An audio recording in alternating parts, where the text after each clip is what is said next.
Hello, hello, hello, and welcome to another edition of the Lunchtime Chats. Welcome. For those of you who are new, my name is Christina, and I am a consciousness acceleration expert. And we are here to talk about those topics and issues that are significant for us starseeds, way showers, and new paradigm visionaries. See, we have capacities and abilities that are not embraced by our larger human family, and therefore we have very unique perspectives to the kinds of changes and chaos that's unfolding in the world today. So I'm here to do to the best of my ability to provide a liberated perspective to these pieces, to these challenges that we face. So welcome everybody, come on board. Go ahead, say hi, let me know that you're here. I'm not sure if my chat thing is working. So I'll find out if nobody puts in a chat, so I'll know it's not working. Okay, so boy, the energy is a doozy, isn't it, this past week, since last week? Holy moly, is it amazing. Amazing, intense, powerful, and yet transformative if we are able to bring it to that level. Hello, dear sister Beverly. Good to see you. Hey, Tasha. Oh, yeah, good to catch you. Oh, nice. Florida. Very good. Hope you enjoy your vacation. I too am back in the States for a period of time. Still, well, I have some more matrix stuff to clean up, and then I'll be back to my place down south. So the energies, those energies. Well, before I dive into that, I want to check in with you guys. Hey, Tony, what did you guys think about the October 4th thing? And the 5G thing. What do you guys?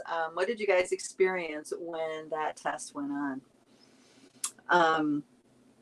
I'm curious to hear what you guys experienced, because I had an interesting thing come forward. I was in a meeting with a friend over Zoom when this thing happened, and what we noticed was, the 5G fields everywhere became highly supercharged, and that there was a nervous system response. There were things happening in the body when these fields became highly activated.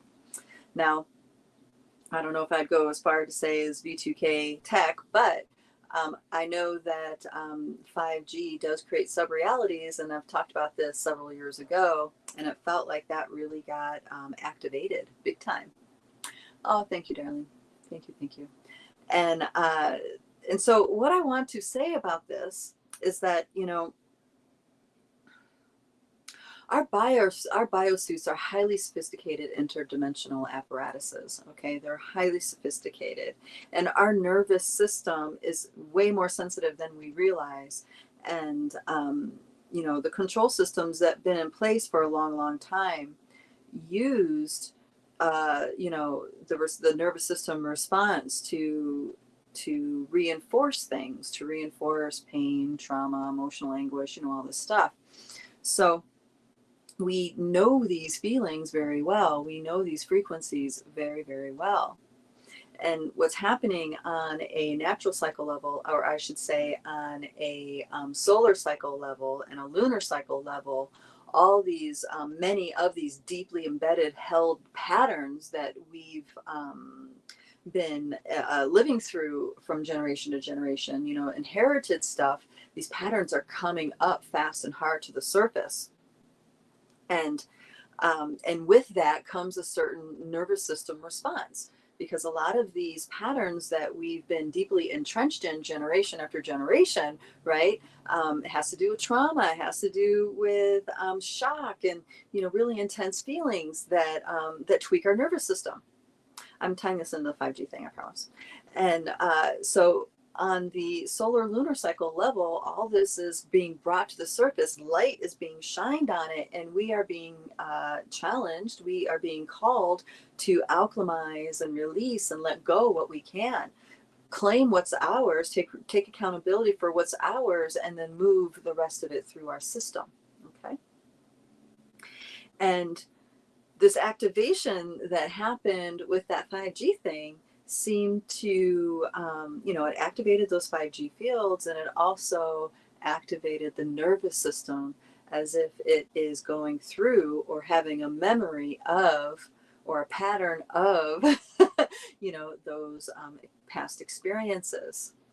So I'm bringing that to you guys so it can make a little sense on why these patterns, these energies are a lot harder than normal, than usual, than they have been in the past to work through. It takes a lot more focus. It really takes a doubling down on doing the work, doing our personal work. And our personal work is claiming, owning the lens of how is all of this happening for me? What is my ancestors? What is my spirit? What is all that is inside of me showing me with all this stuff, with all these family patterns, with all these traumas, whatever? There's a reason why you're being made aware of it, and that is so you can heal it, so you can hold it, so you can acknowledge it, so you can have it. And once you do that, it can move very, very freely. Now, I went a lot deeper into this last month in that in another chat where I talked about how the secret of turning pain into seeds of power. And so I won't go over that whole thing because, well, that took me a whole hour to get out, to get down or to get out to you guys. So I won't recap that necessarily. I just want to touch on that so you guys can maybe go back to that if you feel called. Because I talk about the secret of how to really transform these things within yourself. And once you do that, you are doing your part of resolving the family inherited traumas, programs, belief systems, stuff like this, things that are painful and injury to the soul. We're healing those things for our family. We're healing those things for our collective. Because we have those capacities. So this activation of that field, just hit the nervous system in such a way where it's very close in frequency and experience to these family patterns and these other kinds of inertias that are up in our face right now to alchemize. So wonderful. Okay, there's a bunch of comments, so I'm going to go ahead and read through those, and then I will keep going. Oh, and the other thing I want to point out before those comments is that, the activation of these things is actually a very risky thing to do for the controller, so to speak, the energy, the consciousness of that, because every time they do some level of shenanigans like this, it wakes more people up even more. Okay, so people are waking up really fast, and those who are already awake, it wakes them up even more. They're just accelerating the waking up process. That's my observation. All right, so let's get back to, oh yeah, during your time in the Matrix. Thank you, Tasha. All right, all right, so she's at the aquarium ahead and completely forgot. I felt this, so she's talking about yesterday on the day. We were in the aquarium and had completely forgot. I felt a sense of panic, and it took intense concentration to calm my nervous system. Aha. Thank you, darling. Thank you for that. Dear Sister Tony says, I was laying on the ground out back and stayed very relaxed. Oh, good call, darling. Yeah, stay connected to the earth. And this is true with all of these pieces, is stay connected with the rhythms of the earth, stay connected with the electrical charge of nature. Okay, so this is a great alchemical elixir for all of us, regardless of what it is exactly that we're going through, the details of it, whether it be technical or not. Okay. All right. Good for you, Tony. Thank you. Hey, Spirit Bound Neo. Welcome, welcome. All right. Tony comes back to say, but the days before I started to have a cry attack for no reason. So then I got pissed and I started talking to whatever was there and said I have enough things in my life happening to make me, to make me cry. I don't need you pushing that on me. You should be ashamed of yourself, LOL. Okay. Oh, wow. There's a lot to unpack with that, darling. There's a lot to unpack with that. Thank you. Thank you so much for sharing that. All right, Tasha goes on to say, I noticed that the Wi-Fi at our rental switched to 5G signal. I found that curious. Okay, yeah. Good morning, Felicia. Good morning. All right, so just some of the rundowns of the experiences. If you guys are just joining in, I'm asking people to share their experience of yesterday with the 5G activation thing. So yeah, all right, where was I? See, this is the thing about those deep emotional patterns, is that when these emotional intensities come up and we feel out of control with them, it's very easy to feel victim, or to want to push it away, you know. Um, Something to keep in mind about crying and emotions moving, that when we are crying and our emotions are moving, our body actually does go into a parasympathetic nervous response. So it does go into a rest, digest, healing response. And our ego driver and other aspects of ourselves may not like that experience at all, let alone the kinds of emotions that are coming that we're crying about, right? We might not like that, but it is important to give our biosuit the space to have that. Now, there are things that we could do to mitigate and give our biosuits the space to have those energies before it turns into an inferno, or a big wall, a tsunami of emotion. And that is through the ancient practice of shaking. Matter of fact, you guys ever hear of the Shakers? Not the Quakers, but yeah, the Quakers and the Shakers use shaking as part of their process, which is an interesting little trivia for old traditional Christian practices. I just know that because there's a really where I lived in Ohio for many years, there was a large Quaker population there, and I came across Quakers every so often. Anyway, so to help our biosuit process these energies, because they're coming up whether we want them to or not. They're coming up whether we like it or not. We are really along for the ride at this point with letting these energies move through. So the shaking, it's actually really easy. It's just, you start off shaking your body, taking some deep belly breaths, and you shake your shoulders and you get your whole body shaking, and you put on some good music, some music that helps you keep motivated in your shaking, and you shake for 5-10 minutes. Now, you may get out of breath and you may need to relax, really give yourself some time afterwards, but that will effectively help your body move all of this energy that's moving through it. All this, imagine all the accumulated stuff from our ancestors that's still alive in our body, our family patterns, our societal patterns. There's so much light coming to this planet right now, and it's illuminating all of that inside of us. So ready or not, here it is. Okay, ready or not, here it is. And we do our best. Right? And that's all that we really can do, is our best.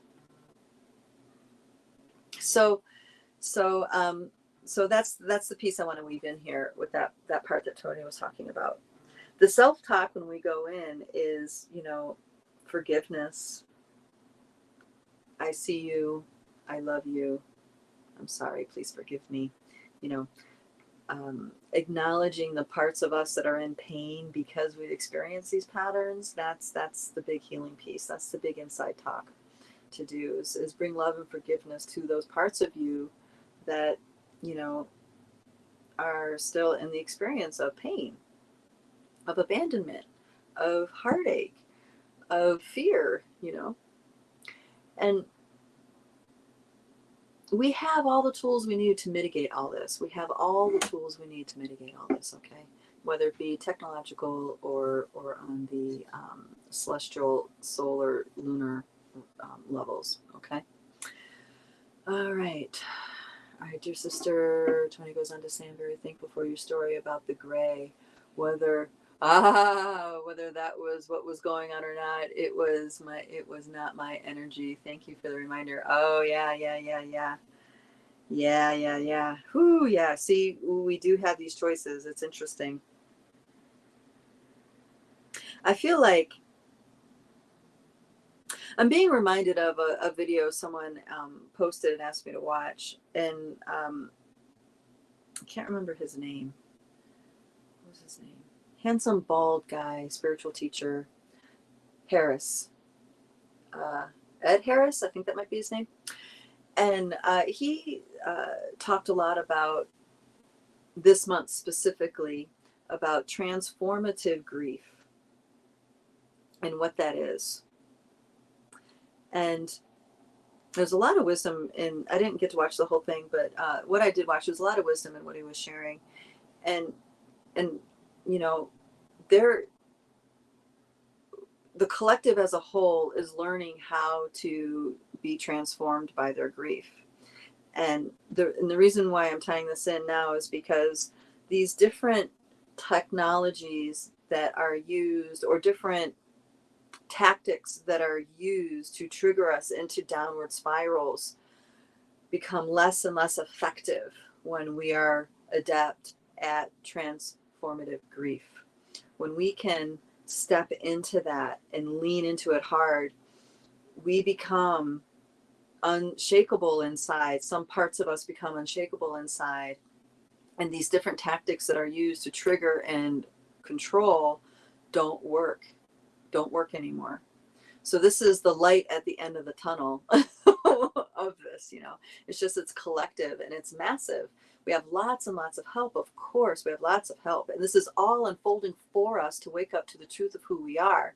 You know, I think many of us, myself included, are a little surprised to know that there's so much still, you know, so much still inside that holds on to pain, you know. We've it's so interesting, this time of life when you're, you know, past the point of making a family and you're in the adulthood of the family. It's like you get to see the fruits and the failings. You know, you get to see all, you know, the parent journey doesn't end when they grow up and become adults. It just actually becomes more intense and more sophisticated. And yeah, and it's a journey that keeps going, keeps giving. And this is a beautiful thing too, because this is where we also get to watch our children rise and make these amazing choices and step into the people they're really going to be, you know. So that part is really, really great. All right, sorry, I digress there. Thank you, darling. Herald of the City of Light, question mark.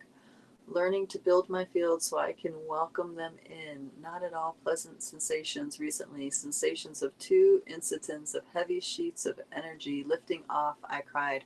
Okay. Yeah. Yeah. So this is about about that thing on yesterday. Yeah. But we have this, guys. We do. We just need to keep moving forward. And this is, you know, how it is with our community in Light Body. All of us have been doing the work and dedicated to for you know, most of our lives, and we can't imagine a life not doing our work. You know, without doing our personal work, we can't imagine a life not doing it, you know. So this is, you know, we get to just take this all in stride. Take it all in stride. Um, there was a question that was, oh, okay. So I'm going to shift gears. This is all good. If there's more things that you guys want to put out about these pieces, you're welcome to. I'll revisit. But I want to start weaving in a different frequency here. And this is the frequency of Merlin and the Emerald Order. Merlin and the Emerald Order. Okay. So all these nesting dolls come together to create our here now experience. So even these patterns, these ancestral patterns, these pains, this technical stuff, all of it, this is all in existence in these outer nesting dolls before we get to have the experience in the here and now. And I say outer nesting dolls, but really they're inner nesting dolls. It's just that, you know, as within, so without, right? They are a reflection of each other. So, so when these things are happening on the outside, it starts off in the unseen realms before it comes here. And there are nesting dolls of consciousness that are profound creator consciousness. And there are vast councils of beings, vast councils of beings that have the responsibility, or perhaps have a personification that we see as personification as certain archetypal levels of being. So, for example, we have the God realms.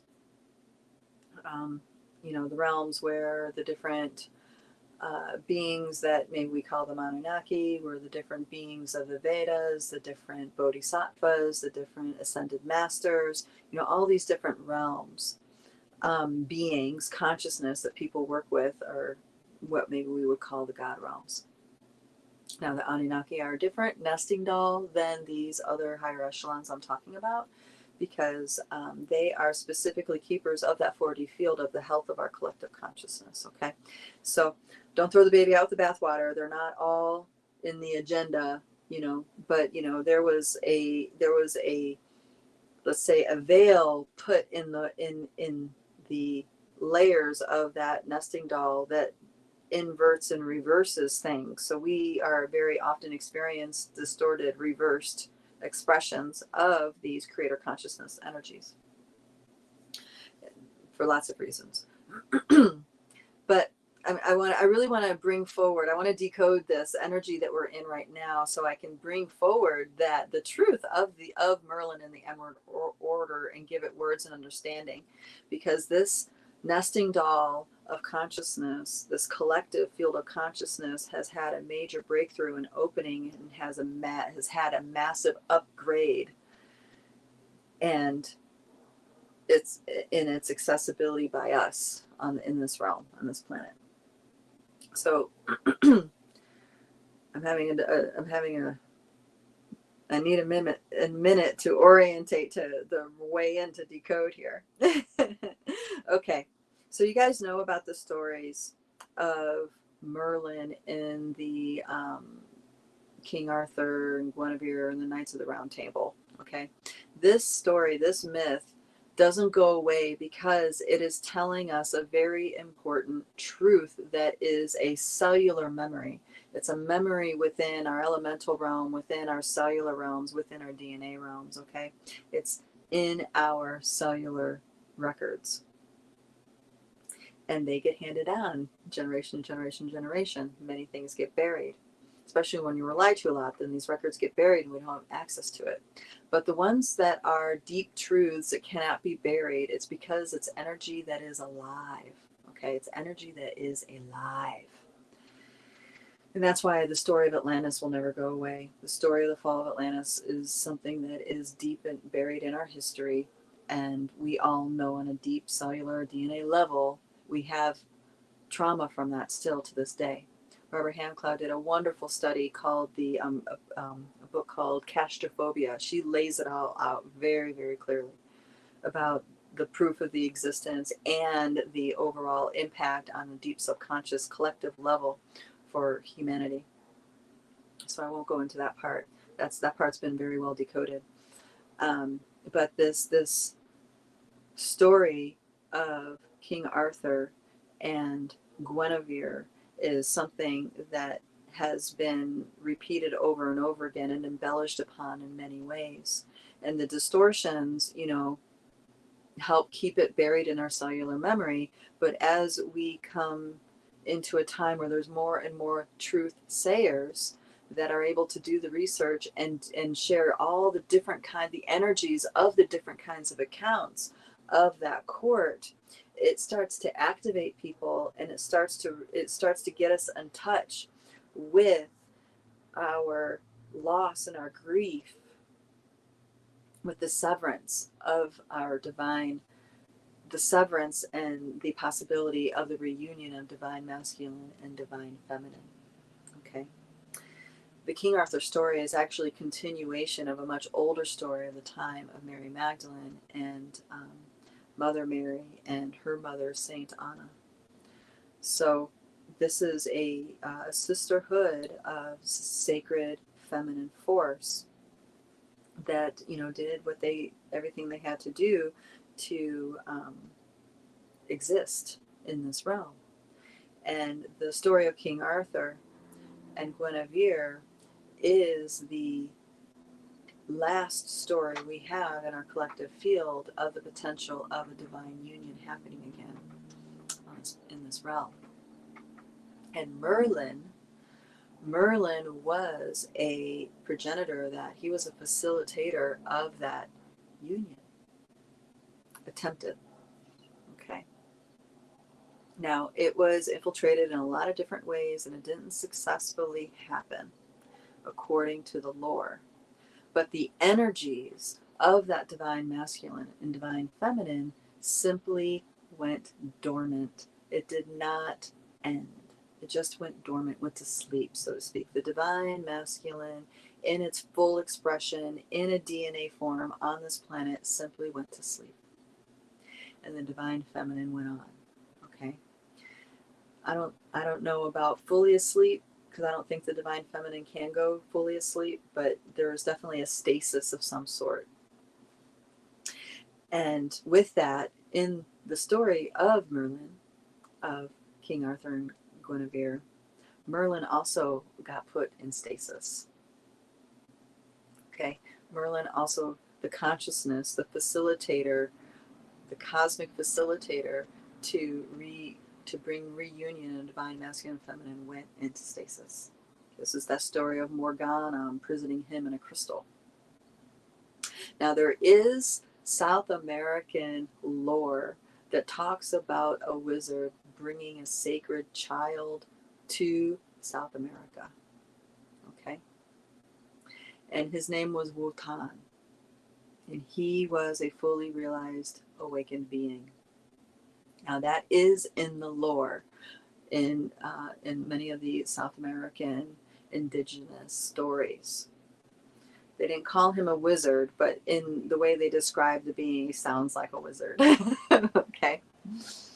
So, and that is because this is where that consciousness could exist, was in South America, where the living libraries, where cosmic reality was still thriving within the DNA dances of humanity at that time.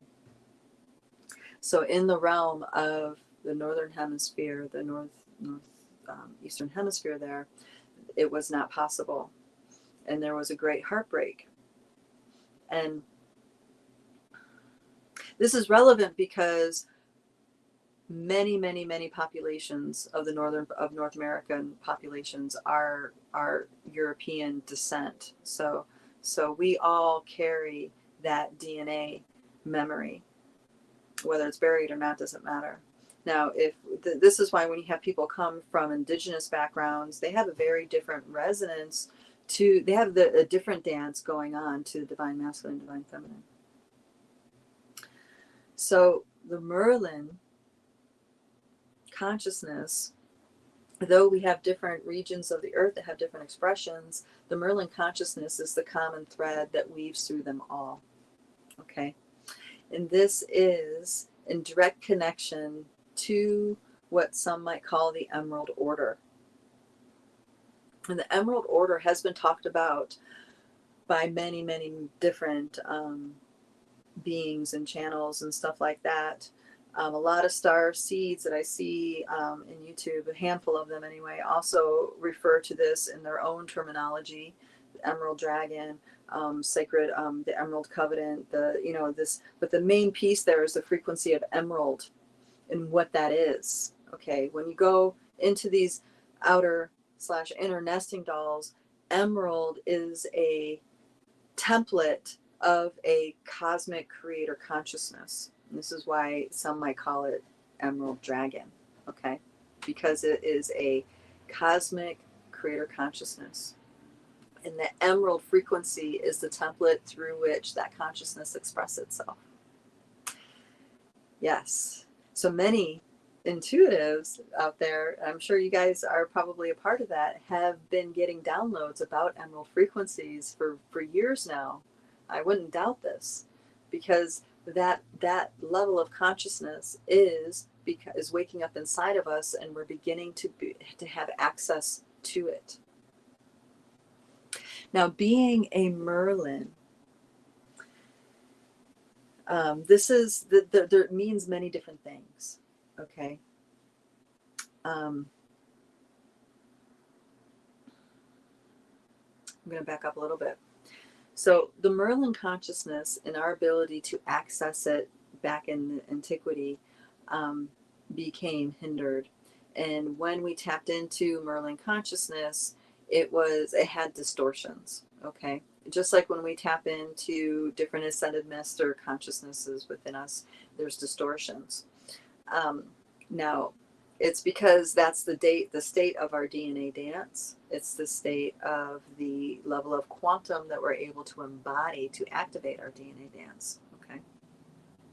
So that Merlin story with Guinevere and King Arthur is showing us that disconnection, is showing us the hindrance to the full realization of that consciousness.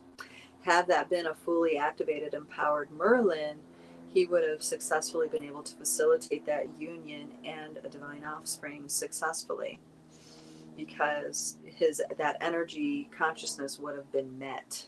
Okay. Now, Marguerite Rigoglioso does amazing work recounting all the different stories of Guinevere and the shenanigans and the sacred sisterhood and all these indications of sacred sex rites and stuff like this, which is the intentional conception of a realized being or a high frequency being or a particular kind of frequency of soul spirit. So you guys want to dive into that. She has this a whole series of stuff on Guinevere that's really interesting. But in this context, what's happening is that we are way showers. We're encoded for particular purposes. You have your purpose, I have my purpose. They may overlap here and there, and they will definitely support each other in a collective level, because it's going to the same end, the same direction, which is to wake up to who we really are. I know it's difficult to tie this all in together. I'm doing my best here. So all right, let me back up to when people are told they're royalty. Okay. When you go into these outer nesting doll cosmic levels and you're told that you're royal, or you're given a crown, or you're given some sort of initiation into something that gives you a crown, a scepter, or anything like this, it's not the kind of royalty where that you are now in charge, you have reign over all these people or all these beings or anything like that. What it means is that you are given the authority to reign over thyself. Okay, as in you are given all the frequency, the consciousness, the inner authority to create yourself, to dream yourself into being. Okay, it is a sacred connection between self, okay, and your biosuit. Your biosuit is a sacred vessel. And when you get these things, when you get these initiations on these cosmic levels, that's what it's acknowledging.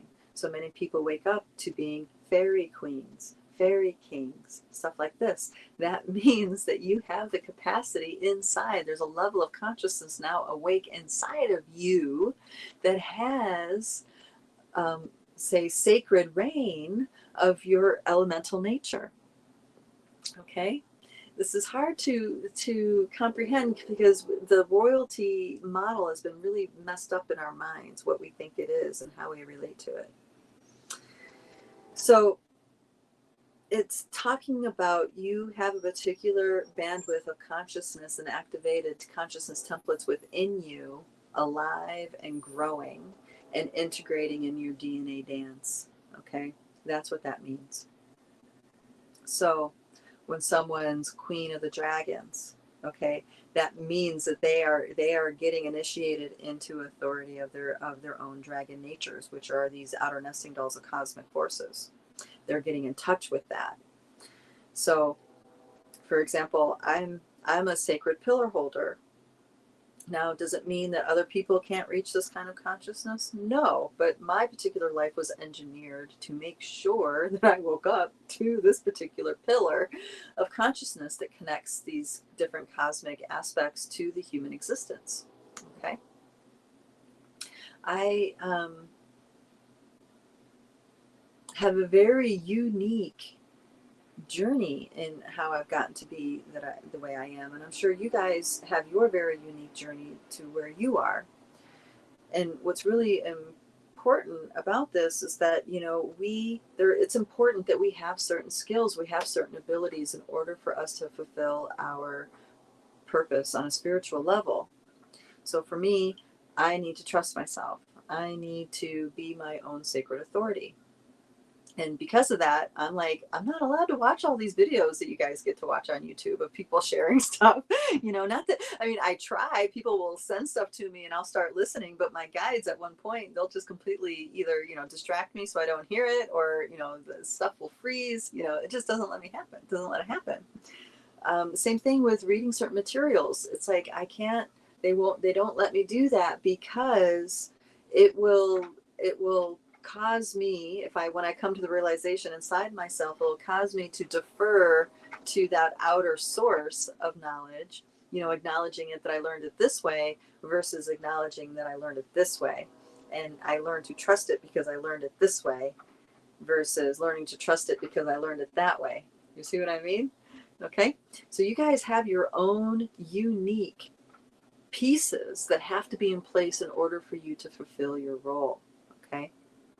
For some people, it's like I said, to become these different holders, skull keepers. You know, I do hold several skulls in an energetic level because these are templates of consciousness. Because for some crazy reason, my spirit thought it was a good idea. You know? Anyway, I digress. Getting back to the Merlin piece, the Emerald Order has been in custodianship of a very abstract nesting doll that's part of creating this reality. And coming full circle with all these cycles, that order is coming into our access again, the frequency of that. It's a guardianship of sacred consciousness, sacred templates within us. And to wake up to your Merlin levels is to wake up to these kinds of capacities that you have inside of yourself. Okay? Everybody can have access to these templates, but only a few people are here as template holders. You see what I mean? So being a Merlin, okay, and there's different dimensional aspects of that, right? I mean, that ladder just keeps going and going and going.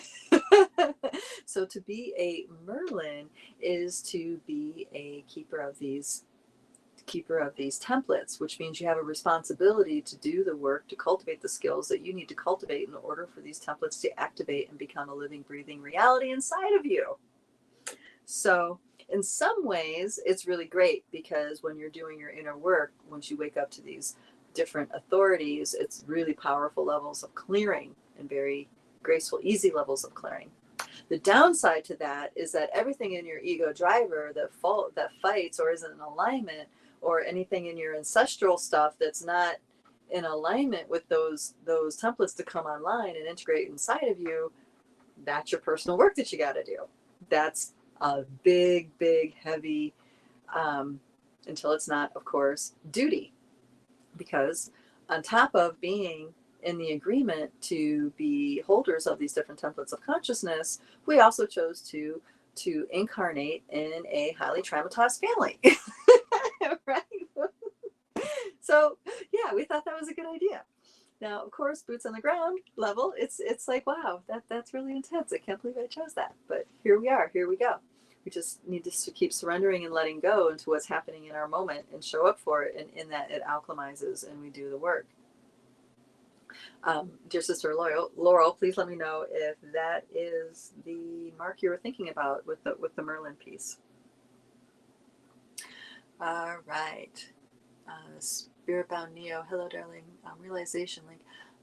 The protagonist from The Legend of Zelda is a manifestation of the Emerald Order. Wow. Oh, yeah. Video games. Yeah. So video games have a lot of truth. Twisted, demented stuff, but also truth in it. Yes. My oldest daughter plays this other game. It is Elder Ring. And oh my gosh, is that video narrative intense. Holy moly. It is chocked full of truths and twisted truths and reversals and inversions. It's like, oh my gosh, so intense. But I'm deeply grateful for watching her play. There was I can't remember. There's a character there that's like a real formidable character, a warrior woman with an arm thing. But I'm so glad that I got to watch that piece, her play that piece, because I had got majorly activated to the energies of the manifestation of the Dark Queen. Holy Elden Ring, that's it. Thank you. Holy moly, was that intense. I'm still working through it actually, because I'm sitting there watching and she's talking about this, explaining that, and I'm listening to her and I'm just like, I'm like overwhelmed with energy getting activated to the realization of this creation of Dark Queen. So it pretty much takes life force energy, cosmic truth, and completely turns it on its head upside down. But what the reveal is that it's showing patterns that are alive in our collective and buried deep in our subconscious. So in that way, it's very activating. And it's not for the faint of heart. Some of those games, some of those storylines, they're really intense. So to talk more about the Emerald Order, let's go deeper into that, because there's a lot more. There's a lot more. Because the Emerald Order pretty much are they're designated guardians of sacred cosmic consciousness in this realm, in this time-space reality, let's say. And there has been a power struggle going on.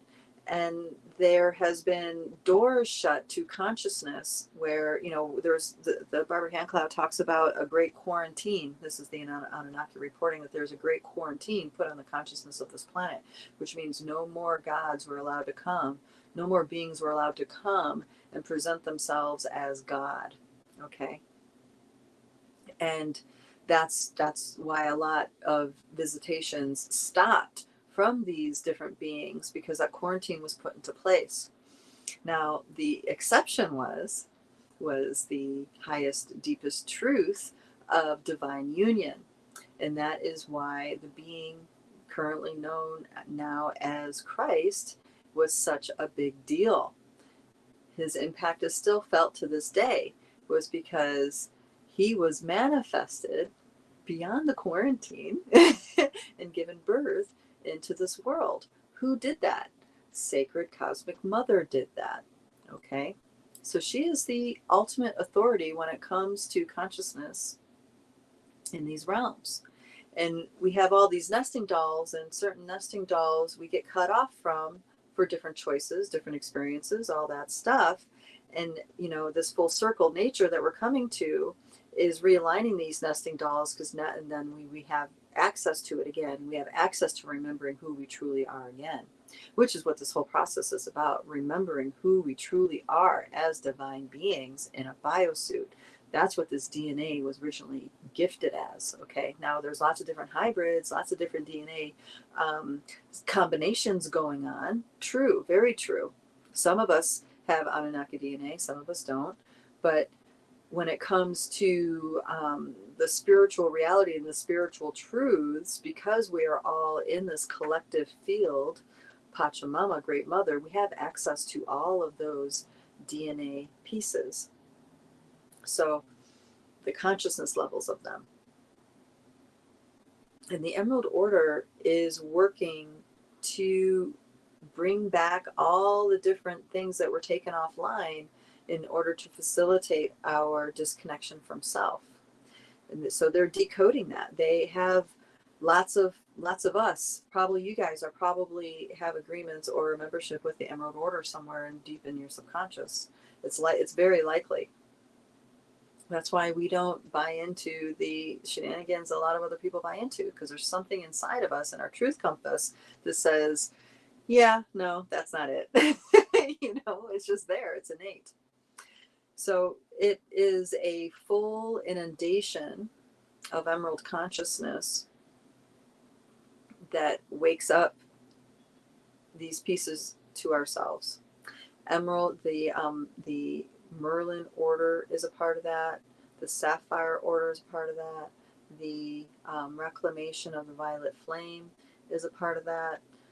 The distortions that happened with the great work that Saint Germain did, that is also getting decoded. This is a part of what the Emerald Order is cleaning up. Okay, so there's lots of pieces that are getting cleaned up in these realms. It's not just us. We're doing our personal work, of course, but there's all these other beings participating as well. The elemental realm is doing lots of work. There's legions upon legions of Fey beings that are dedicated to cleaning up specific things, like cleaning up electrosmog, cleaning up the waters, cleaning nurturing heartbreak, nurturing loss. There are legions of Fey beings that are doing that. They're dedicated to that. We just need to call on them for help. That's all we need to do. Call on them for help. And then we're going to have help with this work. Plant spirits, lots of plant spirits on board with helping us too.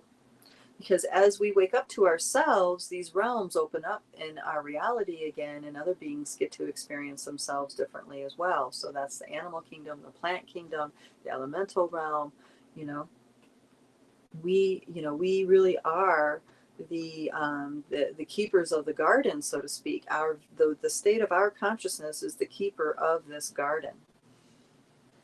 And this is what we're reclaiming our reality is all about.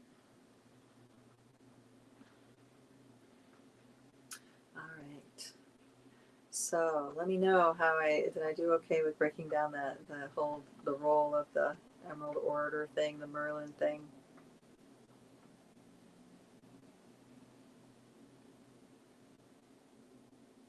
For the rest of this year, it feels like we are diving into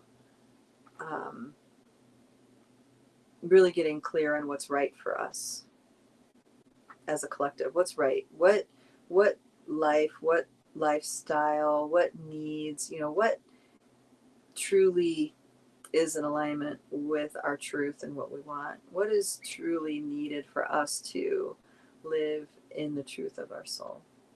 Okay. Live the truth of our spirit. And, a lot of encodements happened this year so far. The sun has been so active. There's been encodements pouring into this realm, pouring in. It's like tsunami of light codes coming in. And this rest of the year is where we get to take the time for ourselves to do further activation and integration of these encodements as we are ready to embody them. So remember, everything that's happening is happening for us, but it's up to us to choose that relationship. Okay, it's up to us to choose that relationship. It's showing us something very important that our spirit wants us to be aware of. Okay, it's showing us something very important that our spirit wants us to be aware of. And from my own experience, it takes time to get with that bigger pieces that your spirit wants you to be aware of, because there's all these ideas of things that we think are true that aren't really true, All right, I'm going to pause here. Dear Sister Felisa says, on a Baka, I witness the consciousness of innocence in newborns and facilitate through our hearts that they share who they are, why they came to earth, and what they are called to do. Oh, that's beautiful. Yes, the more time we can spend in that kind of pristine heart frequency, the more therapeutic it is for us. It's very helpful for us. It's helpful because it's a bandwidth that we can focus on that's important, that we feel is important and easy to do, and that is our children, right? The sacred heart of these kids. Because something that children do that maybe people don't realize is they call out the bigger part of you. They how do I say it? They challenge us to rise and become better people. And when we embrace that, we absolutely become better people, better humans, better parents.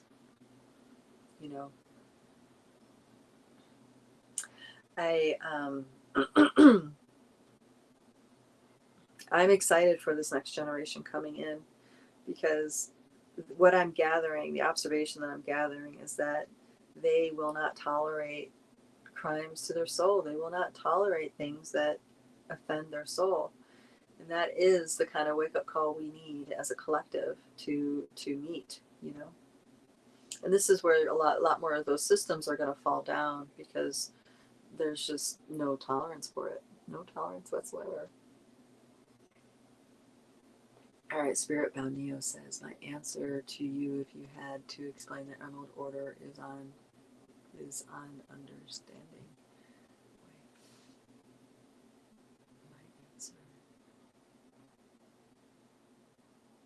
Oh, okay, sorry. That took a second for me to register what you were saying. Okay, so we have all this light bombarding. There's all of this ancestral stuff to come to pass, to address all these old relationship patterns. Oh, that's the other piece. Relationship patterns. This is big, big, big, big, big. Oh, there's a lot more breakups, shakeups happening, and there's a lot more unions happening. And I find this part very interesting, is the kind of unions that are happening. It's happening in many generations, not just, my generation, but there's like a realization, there's a big search on what a true fruitful union is.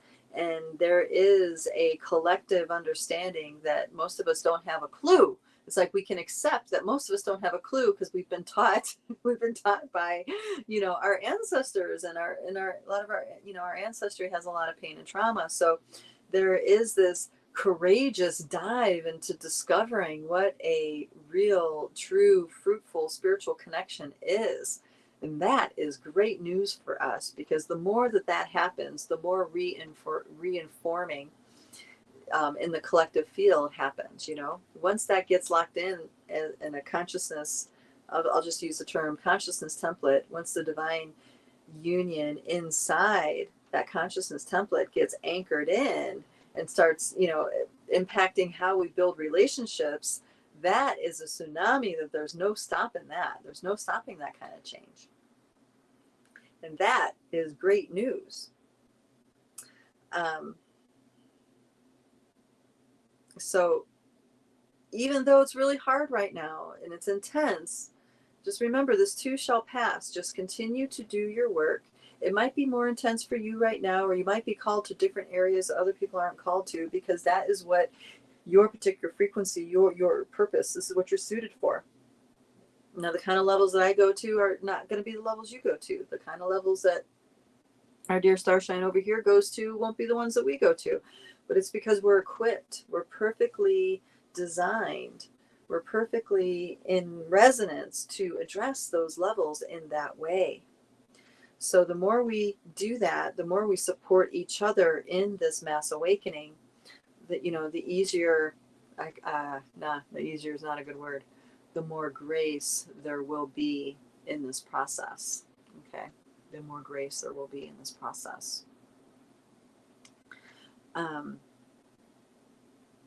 Yeah, so to tie it all together, I'm so glad that I was able to tie that together in the time that I had with the Merlin thing and the Emerald Order.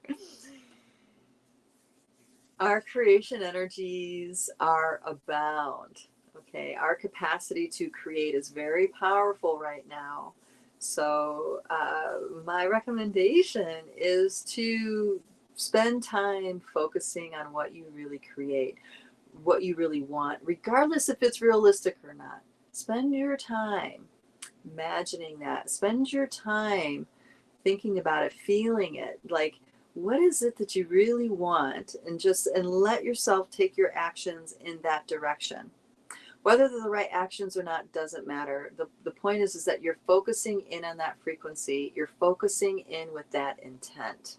And your cosmic creative forces are so potent right now, is that will become a one foot in front of the other journey, and you will make it. You will make it to where it is you want to go, even if you don't know how.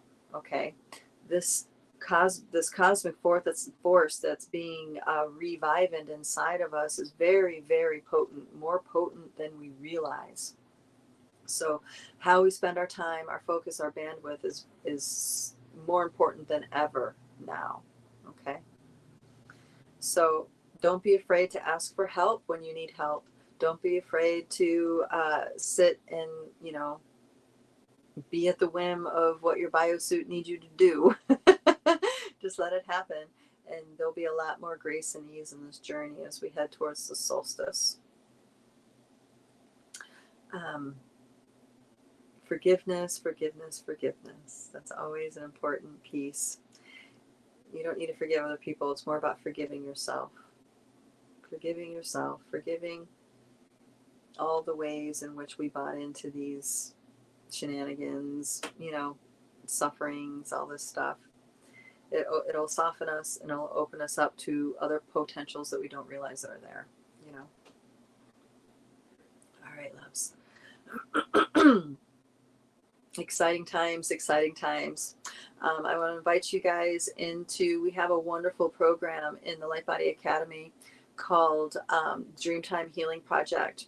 This is a several tiered program where you learn to build a strong energy field, you learn how to relate to energetic data sets, and you learn how to step into dreamtime in a way to awaken your ability of dreaming the world into being. We work as a community, and it's a community-based type project. So I encourage you guys to check that out if this resonates with you. If you want to build a strong energy field and really retake your reality retake your reality of your dream time and your ability to dream this world into being. Okay, and that's at lightbodyacademy.com. Dreamtime Healing Project. Thank you all so much for being here and listening. I really appreciate you guys' presence and the space you hold and the different topics and pieces you bring up. Thank you so much for being here. I deeply appreciate you. I guess this will be it for this week. Hang in there, loves. We'll see you next time. Mwah. Bye-bye.